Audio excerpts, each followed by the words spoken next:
Clinkers. This is Doogie. This is Ia. And you're listening to Girl Cheers.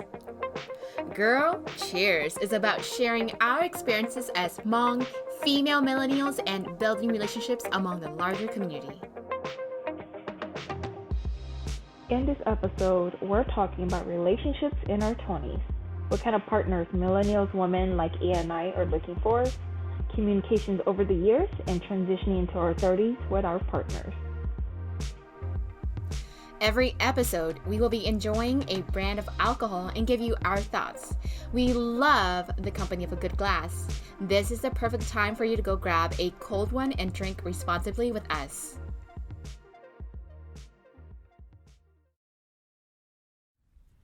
Hey Clinkers! Are you single and ready to mingle? Are you 30, dirty, and flirty? Or are you tied down? Whatever is your status, this episode is all about relationships in the 20s. I mean, me and Doogie, we are technically still in our 20s, but we have a good 8 years to talk about us as young adults and leading up to adulthood to explore, partner or partners. And before we actually get to all that good stuff, Doogie, why don't you tell us what are we having today? All right, today's drink is called High Noon. This is a fancy white girl drink, according to my boyfriend's word. Okay, I'm quoting him, not me, because this is his favorite drink. Because it's 100 calories only. It's very healthy for people who want a sweet drink but don't want a lot of calories. And it's vodka plus soda. The flavor we are having is, the flavor I'm having is black cherry made with real juice. What are you having, Ia? I have the pineapple. Okay. Tell me your thoughts. I've had this a couple of times already. I already added this to one of my favorite lists as well. But let me just say, this drink is pricey. It's about $22 for a box. Would you say this is like the equivalent to Truly's, like in beer form or hard seltzer form? Yes. Equivalent to that, but less calories for those who want to drink less calories. Actually, I like it too. It's not, you don't get that vodka heavy taste. I can definitely feel the bubbles from the carbonation of the sparkling water. I actually pretty enjoy the pineapple. I'm not sure about the black cherry. Usually, I'm not a big fan of cherries. I think because of the ice cream sundaes, that cherry on the top just kind of ruined my taste for everything cherry, besides the real fruit cherry. I would say that I like all of the flavors. So far, the only flavor I do not like is the watermelon one. And that's the one we have up there. That's the next drink. I know. Those are the last two drinks. So if we do finish this, we're going to have to taste the watermelon. Yep. I wanted us to taste the nasty one first, but then I just handed one randomly to you, and you got the pineapple one, and the pineapple one is my favorite one. Yeah, and just grab it randomly. And so after I saw you grab that one, I was like, okay, I'm gonna save the watermelon for later. Then I just don't think the watermelon goes well with the sparkling. Yeah, I mean, you're putting water with water. Exactly. That's why let's just try it later. Okay. But any other flavors, the black cherry one, I like. The pineapple one that is drinking, I like that one. There are other flavors, and I like those flavors too, just not the watermelon. Okay. Well, girl, cheers. So, jumping into our very first question, Ia, tell us about your relationship experience, from your past to your current relationships, and were there any factors or influences that affected your relationships over the years? Well, my relationship resume is pretty short. Honestly, those are the best ones. Best one. Okay, so I have only one boyfriend and I only have one fiance. And that fiance was my boyfriend.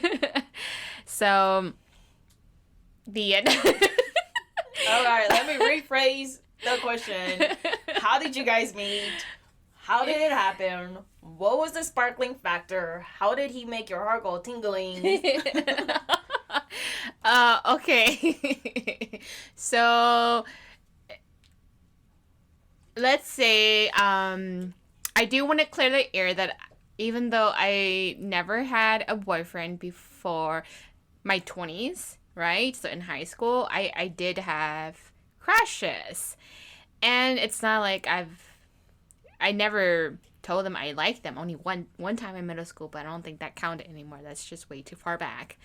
But how did I met my fiance? So it was during sophomore year of college. 律師行的都同他語音並吵架他。So what that means is, I think during that year, my sophomore year, I was pretty flirtatious. Out of all my years, I think that year was the year I was pretty like flirtatious. I was open to just talking to guys, right? I was ready to mingle. And so one night, that night I remember so well because it was the Husa's culture show and my car broke down. So I remember that day, that night, really clear. I was stuck at home in Sacramento because I drove home from Davis to spend the weekend with my family. And I was just stuck at home. My car broke down, so I can't go anywhere. And I drove my first car, which was the 91 Toyota Corolla. Anyways, and then one of my girlfriend was like, ring, ring. I was like, yeah, what's up, girlfriend? She was like, you want to go to a party with me? Like, sure, I'm down to go, along a little bit. So she picked me up, and we went down there. Saw a bunch of my girlfriends there, too. And I was chilling with them, and then here comes... Wow. Just kidding. OMG. Let me just I just want to make a comment.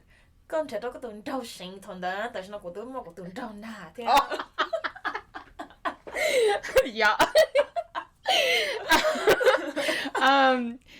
Anyways,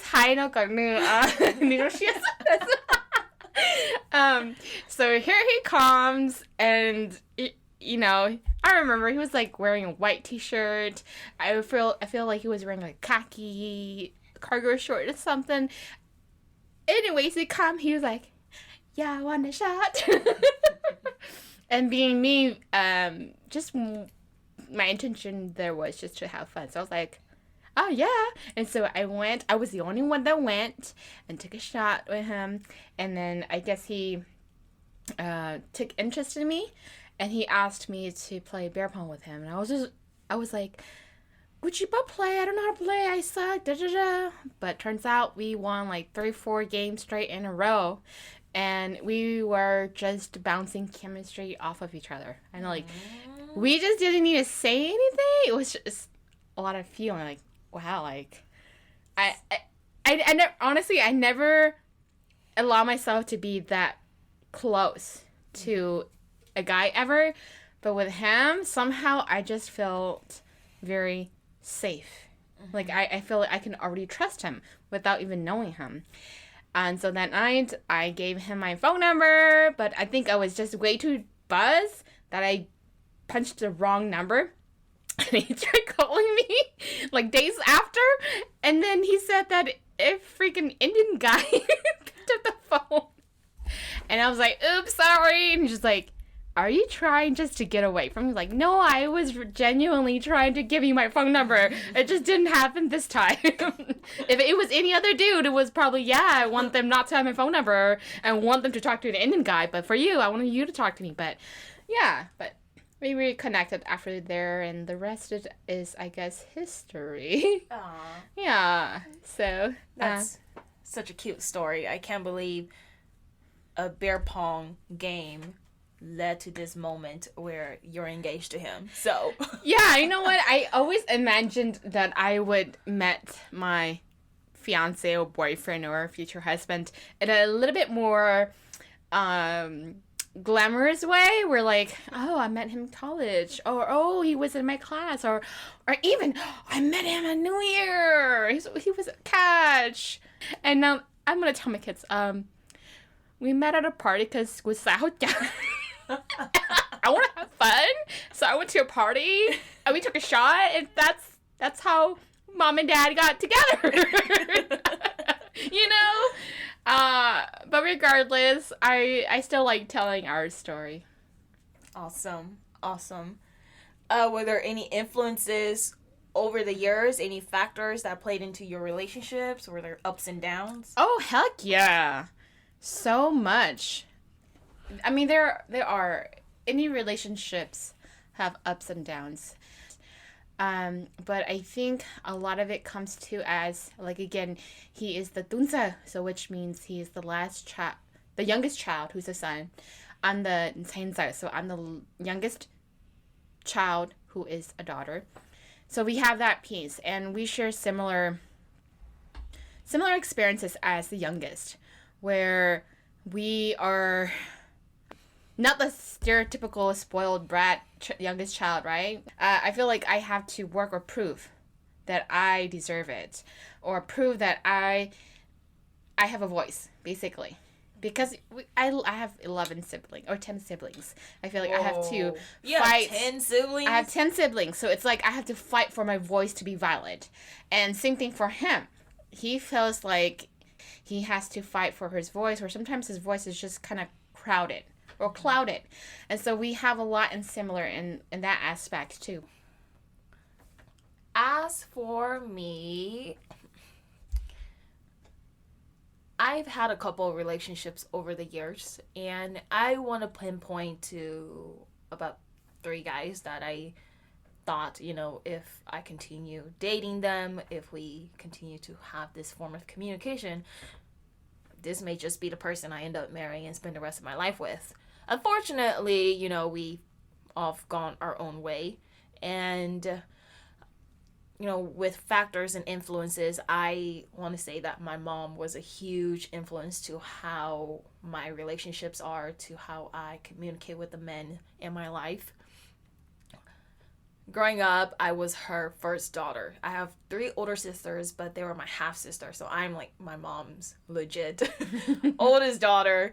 And I think there's just a connection there to where a mom and the oldest daughter have. And so she will always come to me about her problems with my dad or her happiness with my dad. And I always get that when you grow up and you have a boyfriend, don't date too early, don't just give your heart away. You need to focus on yourself first. You need to be Miss Independent first, because after that, everyone wants you and you can pick and choose whoever you want. And she says it from a place of love, because she's an orphan, Yumi and Jonah, and so she really wanted that opportunity to pick and choose her lover too. But it wasn't like that for them back in the days. The culture was just that if a guy was interested in you, then and that's what happened with my mom.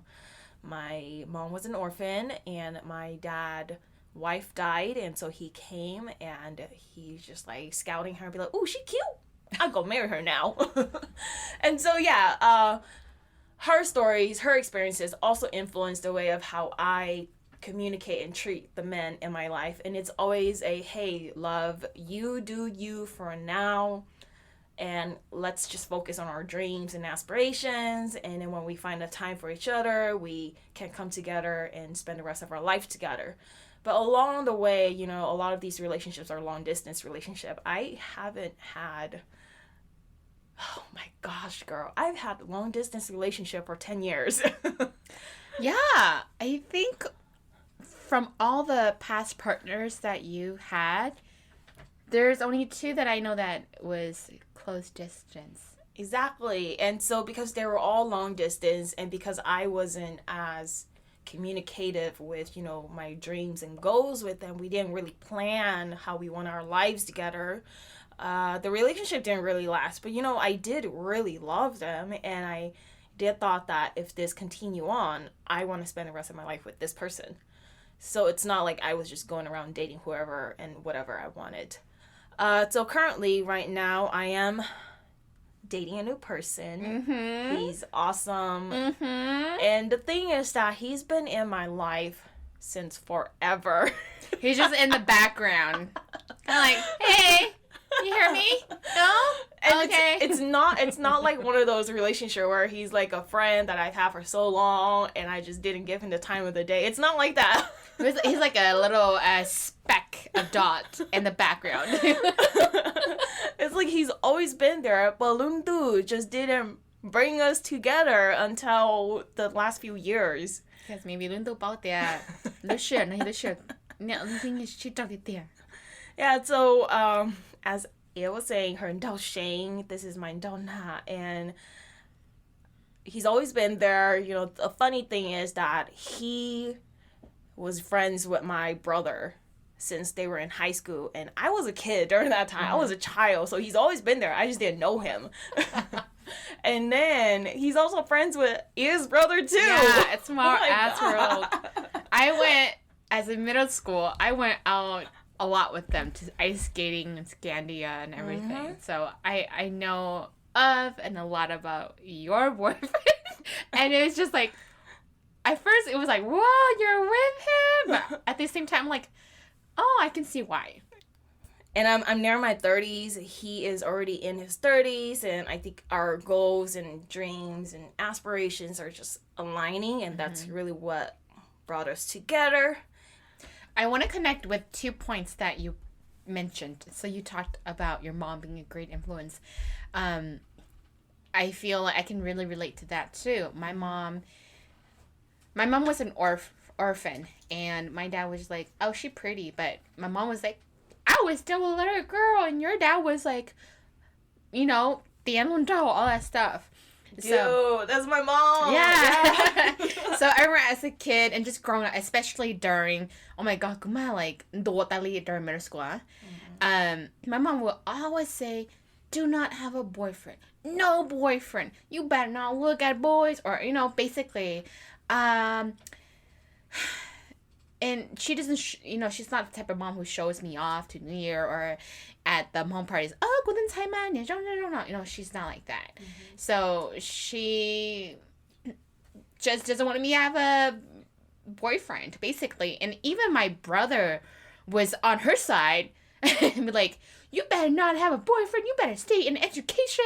You better go to school. I'm like, okay, I understand. I get the gist. See, the difference is I wasn't the youngest child, so they weren't doing that to me. I was smack in the middle, and my mom was doing that to me too. But I grew up in an apartment complex. You grew up in a house where you guys were very isolated from the community. I grew up in an apartment complex where I was friends with the kids there, and honestly, back in those days, even now, kids are growing up so fast. I have friends at those apartments. Exactly. I mean, we were in 6th grade and they're already like, oh my God, they're dating. I was like, yes. What? So then when I got to middle school and high school, all my friends were dating. So I'm thinking, oh shit, I need a date too. Mm-hmm. Yeah, I was like, like you said, I felt actually pretty sheltered. Mm-hmm. That time I was just riding bike every day after school. I come home, I do my homework, and then I just ride bike from 5 p.m. to 9 p.m. till the sun sets. I just ride bike. Just ride bike. I was just playing around. And so I never really what is dating? How to date? He's cute, but what are dating? I don't know anything about dating. Mm-hmm. Even high school, I was just kind of like, well, I had crushes, but is it real? Is this love? So this is love. I don't know. I don't know. And then I think when it came to college, that was when I thought, give it a try, Mm-hmm. Just give it a try. You are on your own. Your mom's not here to don't get a boyfriend. But I think I set a boundary and I explored. And I found my fiance. And then I want to connect back to point number 2 where you're thinking about wow, my boyfriend and his values and goals, our goals aligned. So I thought about, well, after 8 years, how did me and my fiance stay together? Because it's not like we're rainbows and butterflies over here. No. um, what made us decide to stay together? It's I don't think I will find anyone like you. And I think at the end we find each other special. When I think to why I only dated this guy for like 2 to 3 years, I don't think I've ever dated anyone for 4 years. Just want to point that out there. Okay. I've only been able to date him for 2 to 3 years because we couldn't grow together. Our dreams and aspirations weren't aligning. And if one person wanted to talk about it, the other person wasn't ready to talk about it. A lot of the time, I was that person who was not ready to talk about it because I was conditioned to focus on yourself, be independent. You don't need a guy to be there. He's there to be there. It's not really like a partner to support you. It's like another accessory on your outfit. Yeah, and so I was never open to have these conversations. It was only until recently that I've dated enough to where there's enough broken hearts. I don't want to go through this anymore. It's just like how you say that I'm never going to find another person like that. So anytime I move on to a next person, there's a lot of sadness. There's a lot of regret. And I am sad that I'm never going to find a person like him again. And now my perspective has changed to where, okay, girl, you need to start communicating. Okay. You need to start sharing your thoughts, your inner thoughts with your partner. Like, if you don't see yourself with this dude, then there is no point in dating. Just break it off. Just have your fun and break it off. But if you're serious about it, then you need to share your inner thoughts. You need to be open, and I was not open in the past. So now I am much more open, and I think that's why my current boyfriend and I were moving so fast, just because we're so open about our thoughts. I agree with you with communication, because I'm that type of person who do hold a lot of true, honest feelings and opinions to myself. And the one thing I do that is because, one, I don't know how to articulate it truly that it best fits my feeling. And two is that if I say it, I don't know where it would lead me. Is it going to lead me to another argument? And that's what I don't want. So I just, yes, and then stop the conversation. So we just stop fighting. So I suppress a lot of my feelings. And throughout the years, my partner is the opposite. He's the type of person who just say, if there is anything, say it. Don't keep it. Just throw it at me. Just throw it out there. And so I've learned to, like you, just be honest with him. And through that, I've learned that I statements are so important. I think that's me, is I get triggered. I don't know, feelings get triggered when you say, you do this, you always. I was like, dude, I do that because you do that too, So we can do you all day. And so I started changing into I statements, and I have expressed to my partner to practice using I statements too. Like, I notice that you do that and it makes me feel this way, or I see that you are saying this to me and it makes me feel this way. And I think he's catching on too. And again, I'm building that practice too. And I think it has come to a point where be on the same page. But again, it takes a long time. Because that person got to really listen and practice. You have to do the same thing. And that goes again. I think we're on the same page where communication is like number one. I haven't been practicing I statements on my partners. And with the last one, it didn't really work because I will tell him that, I get very envious when you go out and party all the time. And so that's the reason I go out and party. It's like to compete with you. And he would, I don't think people use I statements on him in the past. And so when I would use these I statements, he will still think of it as, why are you targeting It's just me? the statements. Yeah. It's just like, why are you targeting me? You're making me feel like I'm a horrible person. And I was like, well, maybe shit, because you are a horrible person. But, I'm not trying to make you feel bad. So I'm saying I feel bad when I see you do this. And it makes me so sad. Being as a teacher, I teach I statements to my kiddos. And it's a practice because I teach it and I stop using it. And then when I notice, oh my goodness, their behavior is off the wall, that's when I start to reinforce. So again, it's not a perfect thing where you introduce it and you're good. You had to keep being really consciously, like, it's in there. And so, yeah, I don't know if our listeners, if you guys used it before, let us know how it goes, or if you haven't. That's a good strategy. But I think another thing is, I think a lot of people talked about this because it was written in a book, is love languages. We all have love languages, and have learned that my partner's love language is, I think it's just being there physically with him, right? Quality time. And it was physical touch, words of affirmation, acts of service. Acts of service. Did I already say physical touch? Yeah. What's the other two? Quality time. Quality time. The last one. I forgot. Yeah. I feel like my partner is everything. But I noticed that he is a little bit more... the first word that came up in my head is aroused. But it's not aroused like sexually. It's more like, wow, more in tuned when I do acts of kindness. So when I do something for him, I think that's the one thing where I feel like he respond to more elaboratively. And for me, I think it's quality time. Yeah. With me, I am a quality time person, and I am a words of affirmation person. All the others are important as well, but if I get these two, then I'm essentially stuck with you. Wow. And maybe that's why it didn't work with me in the past, because I was in this long distance relationship for so long with not just one person, but like 3 people. And so I needed that quality time. I needed those words of affirmations, and I never got them. Or if I did get them, it just never lasted enough.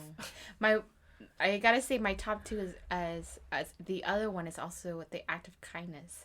The words of affirmation is like pretty low, because I don't need my partner to tell me I love you or whatever. But the thing is, I have started to be conditioned to want that. Yes. So I think your love language could change too over the years. Yeah. Yeah. Oh, my second drink. Okay, last gulp. Okay. We're gonna do the watermelon. Watermelon. The one I do not recommend. But here goes. Okay. Let's see. Cheers. Girl. Cheers. How was it? It's not bad. Yeah, it's not that bad. Yeah. I could have sworn it was worse than this. It smells good. Like fragrant. It's sweet. You can tell it's artificial. I don't know. I don't think. It says made with real juice. But the scent. Watermelon doesn't smell like this. Oh, yeah, you're right. It's more bubblegum. This scent is more bubblegum. Yes. Yeah. Yeah.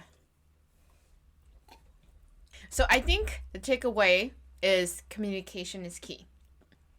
One thing I learned from my 8 years with my partner is to really self-reflect. And when you do that, you have to take those raw emotions out. You have to take that out of the picture and be really rational. And it takes you to just shut up. Think about what happened. What led you to this? And I realized, like, okay, I can see why I'm wrong. Yeah. Well, people always says I'm patient, but I don't think I'm a patient person, because if I'm patient, I would have been with my boyfriend in high school until this day. But I'm not, because I'm not patient.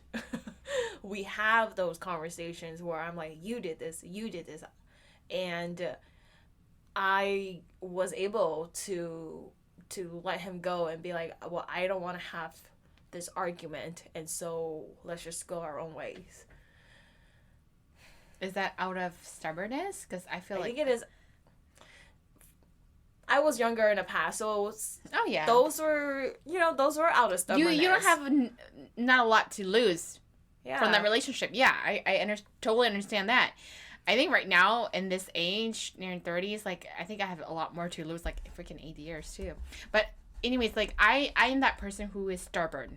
Mm-hmm. I could be stubborn. I can be like, I would sit here and just give you the quiet medicine, and I've learned to like, okay, you know what you're doing is wrong. Even though you feel in your gut that you need that space, but the ultimate goal is to make sure that you both are okay. Mm-hmm. And he's not okay. So I have to change something in me. And so I had to let down my walls, let down my pride. You've been doing this for years. I've worked on some other cases, but for him, you have to stop and go back and say, I'm sorry. Mm-hmm. I love you. That's the other thing I want to bring up too, is I think I was able to let go out of my own stubbornness, because I didn't really love these people that entered my life. You know, they were important to people and they made an influence in my life, and I regret that we had all these good memories together that I'm going to forever cherish. But the truth is, maybe I really didn't love these people enough. I didn't look at this person and go laughing and smiling like you, even though he pissed me off so much. And so I wasn't willing to have these conversations, because at the end of the day, I hate to say it, but I didn't love that person enough. And to this day, it's a really good thing you guys are not in my life, because now you can go find someone who really loves you. I do gotta say, watermelon. Do you like the watermelon? It's not bad. Okay, I'm saving all the watermelons for you to drink, because I don't like it. Well, let's talk about something more fun. Mm-hmm. What kind of characteristics do you like in men? Okay, so someone who likes chicken.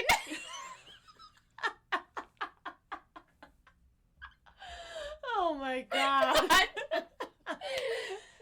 My fiance would be like, yep, that's my babe. If your partner is Hmong. Oh, yes. Mm-hmm. If it's not chicken, it's hunting. Oh, yes. If it's not hunting, it's fishing. My dude has done 2 out of 3, so him, I'm like, you better not enter hunting season. So please don't tempt him. Girl, I am dating a super Hmong guy then. If you're saying that, then I'm dating a super Hmong guy. Oh my gosh. Well, he has done all 3? He is hunting this season with his dad and brother. He has a Toyota Tacoma, just so you know. Oh, yeah. It's either a truck or a Honda Civic, you guys. And he has the truck. And was it the chicken? Mm-hmm. He did the chicken on a pass. He's done the fishing in the past too, but he doesn't do it anymore. But he said that if you're a Hmong guy, he would have done this sometime in his life. If not now, it's sometime in the past or in the future. Mm-hmm. And girl, he did all of them. He's check. But to be in all seriousness, I think what draws me to it's just a person. It doesn't have to be a man. Okay, what draws me to a person is someone who has a vision and an ambition, and not just having it, but having that drive. That really draws me into that person, because I want to be that person too.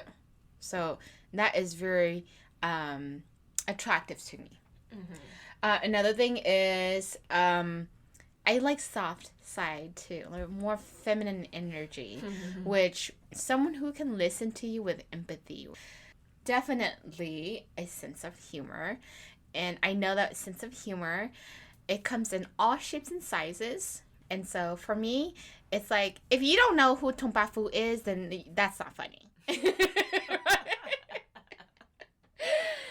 Somehow I kind of contradict myself because my fiance, he has never seen Tompafu before. Wow, really? Yes, he heard of it. But he doesn't know the jokes. He doesn't know the lines. He doesn't know the scenes. And so I'll be cracking like, Gucci Osha! Childhood! All that stuff. And he just doesn't react to it. I'm like, yo. Dude, really? That's the funniest movie ever. All right. Well, as for me, my partner, the characteristics I like in my partner is a lot of similar things as, you know, a person with empathy, humor. So just to add on top of that, you know, I really love my partner to be community oriented just because I'm so community oriented. I guess to sum it up, I just want someone like me. Of course. I just want someone like me, someone who can have intellectually smart conversations and keep up with me, someone who's community oriented, someone who can make me come every time we have sex. Oh shit! Are you gonna put this on the podcast? It's true. Why would you not want to be with a person who makes you sexually Aroused. Yeah. Oh, we're gonna go explicit. And then, you know, someone who values the same value I value. And then lastly, someone who doesn't have to make me guess or work so hard to know that you love me. Like, you shouldn't have to work so hard for your partner. So if I love you, I'm going to show it to you. Exactly. I'm not scared. Yeah. I shouldn't be guessing, like, do you love me? Do you care about me? Do you even think I'm pretty? Like, that gives me so much heartbreak. That gives me so much sadness. Why would I want to be with a person who makes me sad? I'm always guessing every day if you love me or not. And so I really want to be with someone who just loves me and shows me that they love me without me crying, bawling my eyes out. Okay, girl.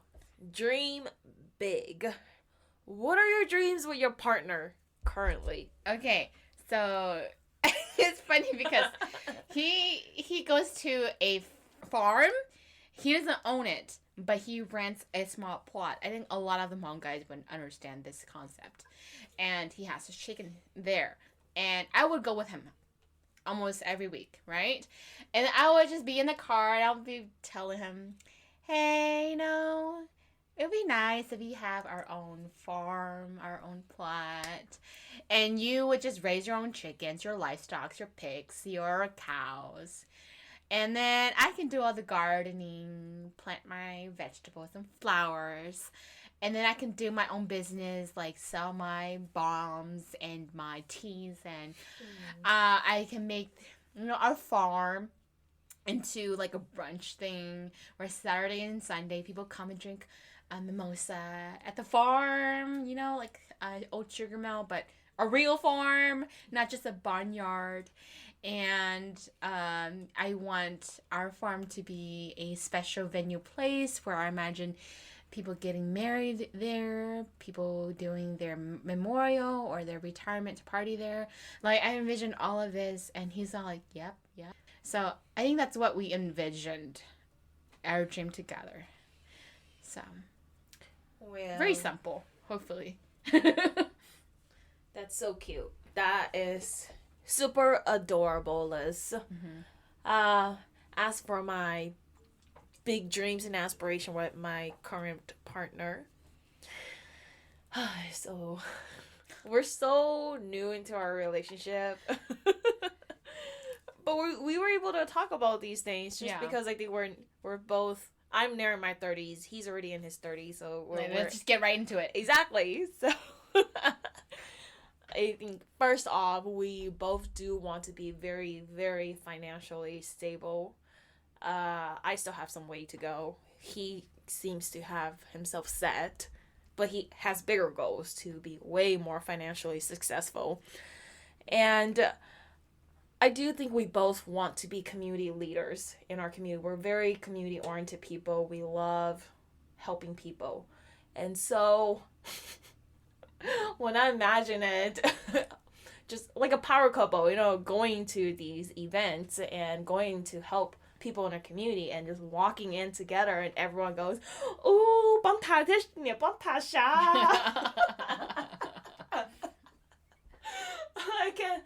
I've never imagined that with any of my partner before. It's just with him that this is in my head.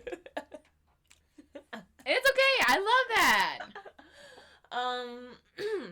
And then we do want kids, so I definitely want kiddos. You didn't talk about kids. I've always wanted kids. I've always known that I wanted a family. As I was saying earlier, I was just never ready to have these conversations, and now I'm at a point where I'm ready to have this conversation. And the conversation is, I want at least 4 kids. If more comes, it's okay. If we're having only 1 or 2 kids, we're pumping out 2 more. You better get when we're going to the bedroom, we're going to go pump out 2 more. I think that would be easy. But after 4, if, like a 5th, 6th, 7, 8, it's okay. And then finally, I just hope that, being a successful couple, being a power couple, we still find time for our loved ones, like our family, because I love my family and I want to love his family, and I assume that that's what my current partner wants as well, is for me to be a part of his family and him to be a part of my family. Before I want a big family, but now I'm like just 2 because I'm like looking at my finance and counting the money like, oh, it's not 2 is fine, But he wants more than that, which I'm fine just if we're financially able to. And I think you talked a lot about finance. I think that's that's a big part of your relationship too, is being able to be financially stable, or not even stable, is to be free and just independent. I call it financially successful. Financially successful, right? To whatever your goal is. And I think I want to get there too. I do want to be financially successful in whatever your own success is.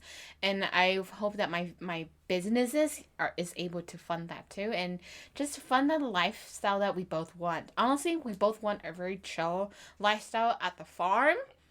And whatever. And I do want my friends to be able to come, every Friday, Thursday. You guys bring your own kids to my farm. I think my partner and I, we're more city folks. So I'm starting out with houseplants. You see yourself with a farm, and you're like, we're gonna raise chicken. I'm gonna make my own wine. And I'm just like, woo.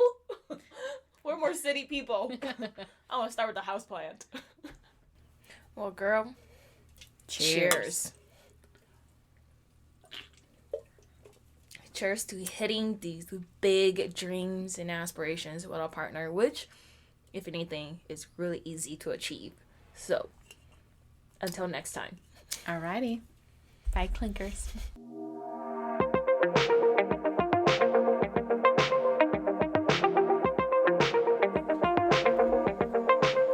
You're listening to Girl Cheers. Thank you for sticking with us until the end of the episode. We hope that we made your day happier than it previously was, and you came out of it learning something new. Unless it's a holiday and everyone should be taking all of their breaks as needed, please join us again the following week at the same time, Pacific Standard Time, for the next episode. For more information and updates on Girl Cheers, please follow our social media pages on YouTube, Facebook, Instagram, Apple Podcasts, and Spotify, all by the name of Girl Cheers. Or if you would like to become friends with Duji and I, find us on our Instagram handle at @IaMariaLo and at Duji Chang.